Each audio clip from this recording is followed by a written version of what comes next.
Hey, what's up everybody? Video 44 coming at you with another video. Alright, so watch a little summer league basketball from the Lakers today. Still came up with the same outcome, but the game was at least much easier to watch.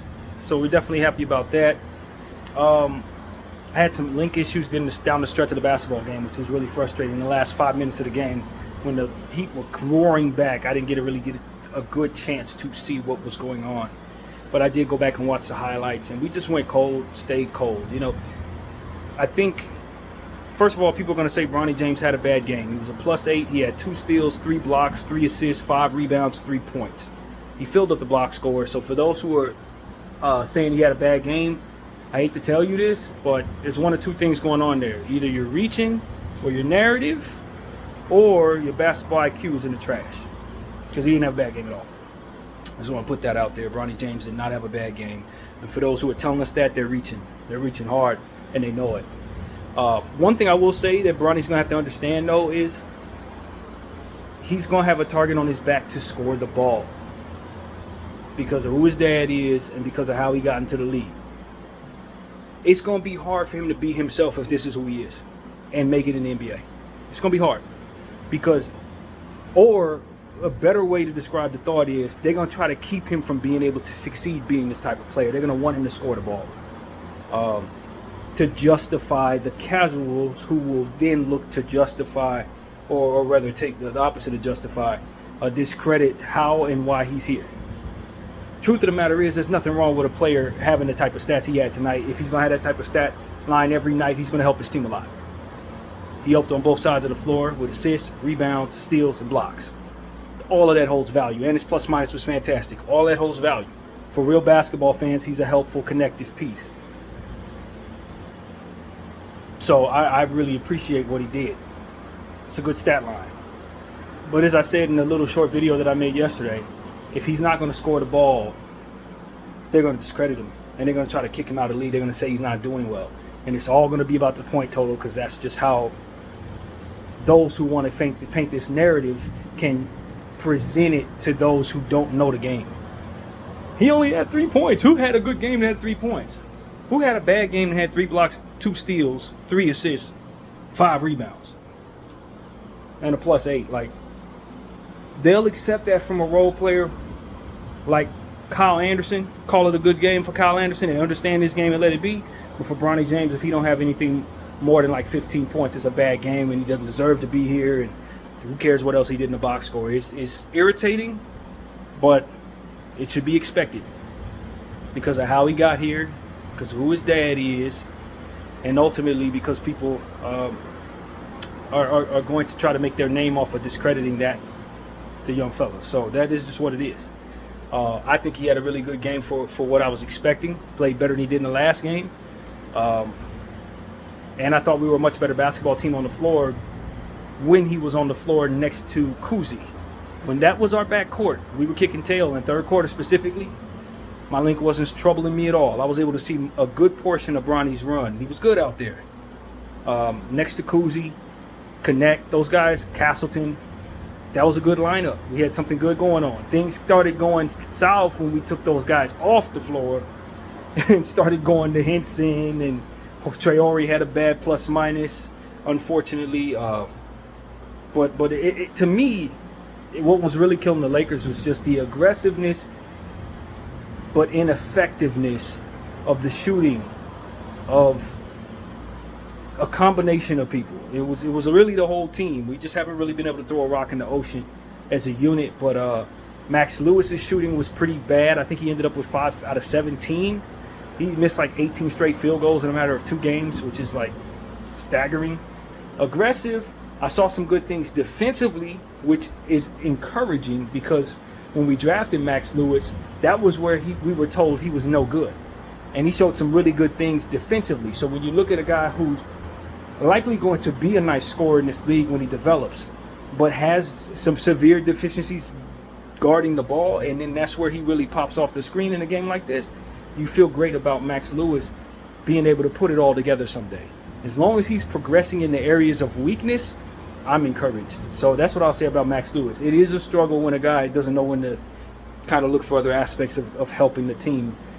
Being aggressive is great. Trying to get to the line, missing layups, trying to shoot the 3 ball, wasn't falling. That's rough. Blake Hinson also had a poor shooting night tonight. I think he was like 1 of 8. I always say, great players are going to be able to identify where other people are struggling and not contribute to those struggles. If you really want to be cerebral in this game, if you got a player that's going 5 for 17, you can't be going 1 for 8. You got to find other ways to help your team, because at the end of the day, you already got a brick fest coming out of one angle. It can't be a brick fest coming from another source on the team if you want to succeed. So I think that's a difficult thing when guys are trying to be aggressive. They're thinking about themselves and trying to balance that out with thinking about the team. But we can't have 3 guys cold as hell. That's how your team ends up screwing up. So I just needed to see, on a night where Max Lewis was being overly aggressive and highly inefficient, I did not need that from Kuzi from behind the arc. I think he was like 1 for something, 1 for 8 from behind the arc. And then Hinson, like 1 for 8 from behind the arc. You're just going to lose. Y'all got to be able to have efficiency, or at least a little more balance amongst who's shooting what, if you got one guy who's got no conscience and can't hit a thing. So it's all about being able to make up for what you guys are not doing. It's just like anything else. If you got a player on the floor who can't rebound worth a damn, there needs to be other people rebounding. If you got a guy on the floor who can't score a shot, you can't have another guy on the floor who's also ultra aggressive and bricking everything. He's got to start looking for other ways of helping his team. So I just didn't feel like it was a whole lot of great basketball being played out there. As usual, this is not a great summer league team, not by a long shot. But when we had certain lineups on the floor, we were really good out there. I was a little disappointed that the Miami Heat did not play Khalil Ware. I was looking forward to seeing him. He wasn't out there. But you did see some players on their team that was really going off, particularly 2 guys who were from the Bay Area. They were showing up for their hometown situation. So that was a little tough. There was extra motivation behind that. I didn't know Caron Butler's son is in the league. He was out there for the Heat too. That was kind of cool to see. But all in all, I will say that I love what I saw from Colin Castleton rebounding the ball. I think he had like 11 boards, 18 points. So he filled up the box score, had a really nice game. The one thing I will say about Castleton, though, is I don't trust him against big centers. I don't trust him against bigger people. I like him against people he has size over. But I don't know if that helped. I don't know if he's my cup of tea as it pertains to the center position. Because at the end of the day, he doesn't seem to really do well against bigger people. Does great against the smaller ones. And that's cool. It's just how much of that, how far does your ceiling go up if you're a center that doesn't really have success against people who are big? That's the question. He's definitely a center. There's no question. He's not going to be a 4. But when it comes down to it, he's just a little light in the back pocket to trust him versus not being able to stretch the floor, which he's working on. So I think part of that is just him continuing to develop. He did have a pretty nice game, but there were circumstances out there where he was just getting pushed around by people who are a little bigger than him, and that's a consistent thing that I see. And when we look at what we are and the fact that we're a little thin in the center position in general, and they're going to be leaning on him to kind of guard some of these people, that's a problem for our specific unit, for our unit. Maybe not in another situation, but in this one, when we're actually going to need him in regular season minutes, we need him to be able to man up against some bigger people. So that's a little bit of a concern just for us, not necessarily for his career and how he's going forward, but for the unit that we have currently constructed. If we're going to be relying upon him, I think we're going to be disappointed in certain situations. But he did have a nice game, and I'm very pleased with what I saw there. Dalton Knecht, I like what I saw on the offensive end. On the defensive end, we need work, a lot of it. It was a lot of blow-bys. That was the problem. Between him and Hinson and a few other guys out there, they were getting blown by consistently. Very, very consistently.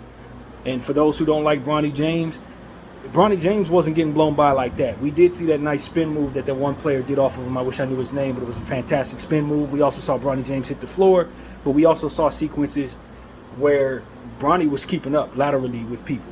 Particularly in that third quarter, he had some nice defensive possessions where he was one of the only people who weren't allowing blow-bys. So this is my problem with Knecht, and it's going to be my problem with Knecht going forward. If it's a layup line with him, and a layup line with D'Lo if we don't move him, and a layup line with Austin, we got a problem before it even gets started. We're going to lose games. We're going to lose games off of the strength that we're not going to be able to stay in front of people. So I'm going to need JJ Redick to identify that issue now before the season even starts and stagger them dudes. You cannot have all three of them on the floor at the same time. In fact, you probably don't want two of them on the floor at the same time. So you have to stagger them. Because if you got these three guys on the roster and we're leaning on them all to play 30-plus minutes, we're going to give up 150 points a night. I see that coming already. So I like Dalton Knecht, but I'm telling y'all right now, it's not going to be long before we start saying, okay, what can we get for him in trade if that's going to be a problem? Because our unit can't afford it. We don't need as much as another scorer that can't defend, because we already had that problem in too many key areas. Too many key areas.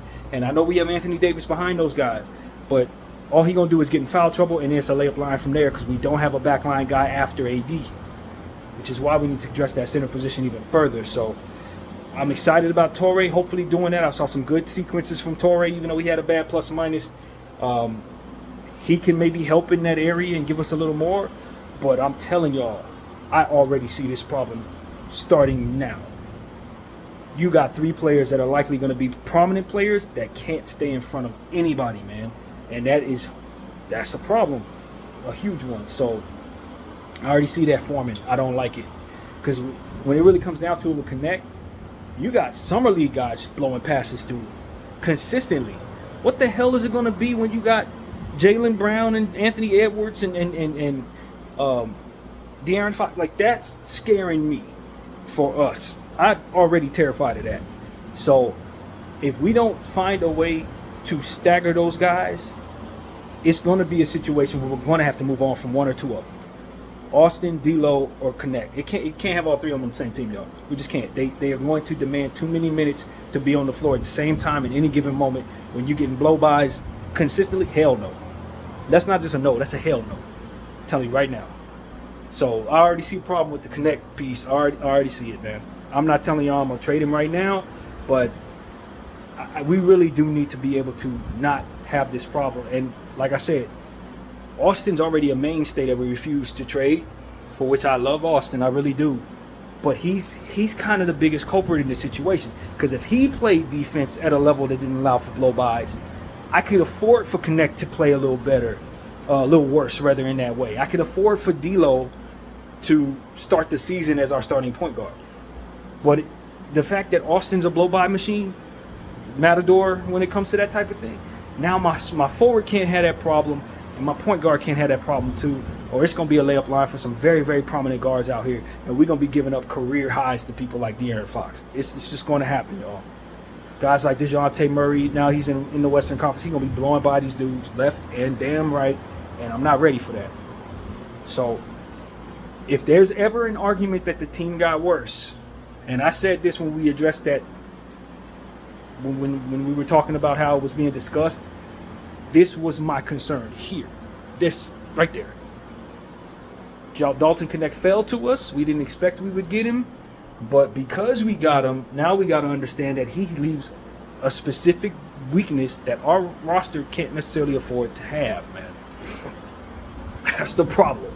That's the only problem. It's like, yay, we got the lottery pick. What isn't he good at? The same thing everybody else isn't. Oh, crap. That's exactly what it is. So I don't know what Rob is going to do. Like I said, I'm a believer in Dalton Knecht on the offensive end. You know, if we had Luka Doncic, it would be the same problem, literally. Like, there are great players out there who only play the offensive end and are terrible on the defensive end. That's not a thing. But the Lakers are in need of two-way players. And Dalton's defensive concerns are concerning on this roster specifically. Now, if he was surrounded by a bunch of defensive players and he was the only one that couldn't defend, cool, man. Cool. Great. But that's not what's going on. Our front court, or rather back court, I always get those confused for whatever reason. But our guard and small forward trio, they can't defend worth a damn, yo. It's just what it is. And Vando's going to be a very important piece because of it. And I've been telling y'all I wouldn't mind moving on from Vando because I don't trust him to stay healthy. But when you got a Dalton Knecht on the floor, Vando had better be out there. making up for his mistakes defensively. So that's going to be a problem no matter what. Dalton, I don't know how far away he is from being a good defender or a decent defender, but we're going to need him to make some leaps and bounds in that area now, basically. He's going to have to get better at that now. So that's a massive concern for me. I hate to be such a Debbie Downer on our young fella that we just drafted, but that is a real problem for the roster we got. So, yeah, man, if anything, I think the Lakers put on a nice summer league show. I enjoyed watching them play. I'm excited about just us progressing, getting better. I don't think we can play any worse than we did in the first 2 games. So we didn't close this game out, and I think a big part of that problem was not only our inability to score, but our inability to stay in front of people. And for those who just want to kill Bronny James, he was one of the better ones at the problem that I'm concerned with. He was probably one of the best people on the floor for that. So I actually like what I saw from Bronny. I know he had some embarrassing moments getting crossed up, dropped to the floor, and spin off of and all that. And the media is going to try to tell you that he's not a good player and he shouldn't be here and all these different things that, they have a right to say it however you want to say it. But the reality is he's a Swiss Army knife. He's a Swiss Army knife. And the only time when we were really dominating the Miami Heat in this particular game was when he was on the floor. Next to, specifically, Kuzic, a nice point guard who overshot the ball to a degree, but was making some good passes for others, and really breaking people off the dribble and driving into the lane to create for himself and others. So I thought when you had those two on the floor, you were cooking. And the Dalton Connect piece looked a little better because you had Bronny making up for his defensive issues, and then you had whoever else was on the floor was working out. I think Max Lewis played a little better, I think, in that situation. His defense kind of stepped up in this game, as I said, even though he was so bad shooting the ball.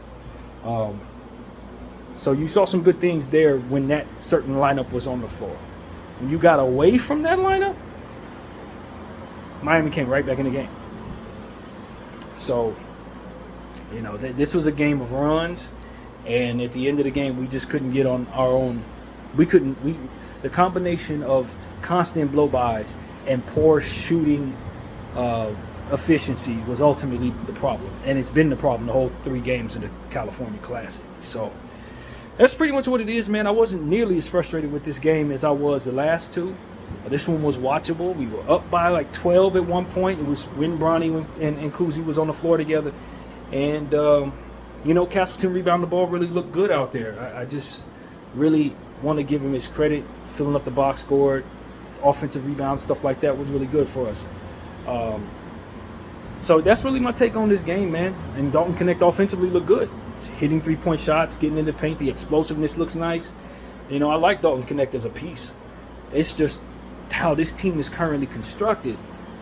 His weaknesses are going to probably shine more than his strengths, which is really unfortunate for what our timeline is. So that's just what I think is coming. But it's still preseason, man. We still got a lot of growing to do. But my curiosity / concern is that JJ Redick is not going to be a defensive mind, and we're going to be a bad defensive team.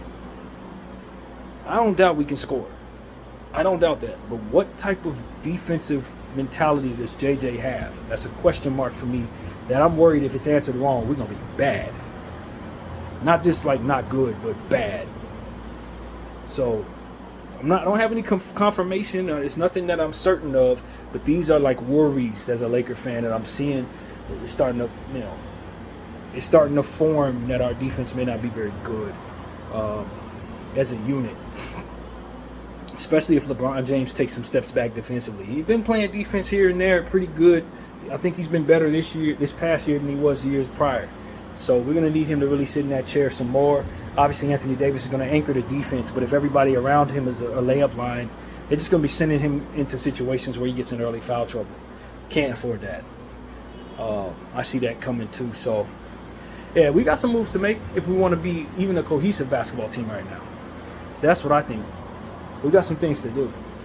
And Max Christie is going to be important for making all that come together. If we can keep Max Christie on the floor for his defense, point of attack defensive circumstances, sprinkle him in with Dalton Connect, I think that could work out a little better. I may mess around and bring Dalton off the bench if I'm starting Austin, bring Max off the bench, and then have Max and Dalton play together a lot. That's kind of how I would do it. Put some Vanderbilt in there, have those three on the floor, and then we can kind of focus on getting Dalton opportunities to kind of just go. But the problem is the defense going to be honing in on him if those other guys can't beat threats from behind the arc. Max, I'm not worried about. Vanderbilt, I am. So it's like, it's going to be pick and plug for JJ Redick to try to get the most out of this roster, just like it was last year for Darvin. And it was tricky, very tricky. Darvin did not figure it out. I hope JJ does. So that's really what it is, man. While I was entertained by this game, I walk away with more concerns than I do praise. I think this game showed me some things that I need to be worried about. I really do believe that. I really genuinely think I learned more about what to worry about than I did about what to be happy about. Some of that stuff I was already ready for. I already knew. Castleton year 2 probably would have a good rebounding game, something like that, especially if Khalil wasn't on the floor. I wasn't worried about that. Bronny, like I said, I think he was one of the better players on the floor. I really do. I think he was one of the better players on the floor tonight. He wasn't perfect. I need him to be more aggressive scoring the ball. But if he's doing everything but scoring, it's not the end of the world. Here's another example. Vanderbilt. If Bronny's a little Vanderbilt, do you hate him for it? Are they going to let him get away with being a little Vanderbilt? Because that's what I see there. Rebounder, connective piece, not too aggressive, probably not going to hit too many shots, not a great shooter from anywhere, not even the free throw line, really 68% from the free throw line. I believe Bronny's natural shooting ability shined when he was a young kid. So I think his shooting will come around. He's not deficient shooting the ball in my mind, but he's going to have to put in the reps. He's not naturally gifted in that way. But where he is naturally gifted are some areas that people are not going to appreciate coming from him. And quite honestly, I don't have that problem. My basketball IQ doesn't roll that way. I don't need you to score necessarily, although I do want you to be a scoring threat. But as long as you're giving me multiple stops on a team that's bad defensively, you have really helped your team. So real basketball minds who are not run by the agenda of running this kid into the ground for likes and clicks will tell you that he actually was one of the better players on the Lakers tonight.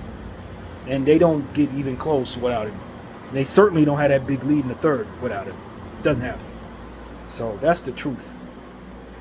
But anyway, man, that's what I got to say. All in all, I was encouraged by some of what I saw. We couldn't close. I thought a lot of it had to do with Miami's aggressiveness, but I thought most of it had to do with our inability to stay in front of damn near anybody. Like anybody. And those are problems that I think come from prominent players that are likely going to be on the floor for our team. So overshooting is a thing. Henson, Max Lewis, if they would have had decent shooting nights, we probably win this game. But that's just what it is, man. Those are not deficient offensive players, so they're going to have good nights, and they're going to have to be coached up. They're young guys. They're going to have to be coached up. So, yeah, man, coaching is needed. We need our coach to be down there. I don't know who's running the coaching staff for the summer league, but I would have loved for JJ to have a hands-on approach to this particular thing. He said he had more to do. I don't doubt it. I'm not going to be as ignorant to say, what the hell JJ doing? Why ain't he coaching the team? He probably has real things to do. So I'm just gonna believe that and roll with it. But I really think he's needed out there for this young unit and for him to get a look at some of these things that I'm talking about firsthand, hands-on. So I don't doubt that they would have been better in general if their real coach would have been out there coaching this particular unit. So that's pretty much what it is, man. We got some shuffling to do. I ain't gonna lie to you guys. We got some shuffling to do. It's gonna be blow by Central, man. The Matador defense, blow by Central, standing with mud in your shoes every single night. If we don't figure out how to stagger them dudes, man. I'm telling y'all. BDL 44. I thank y'all for watching. Salute the Kobe Minute, and I'm out.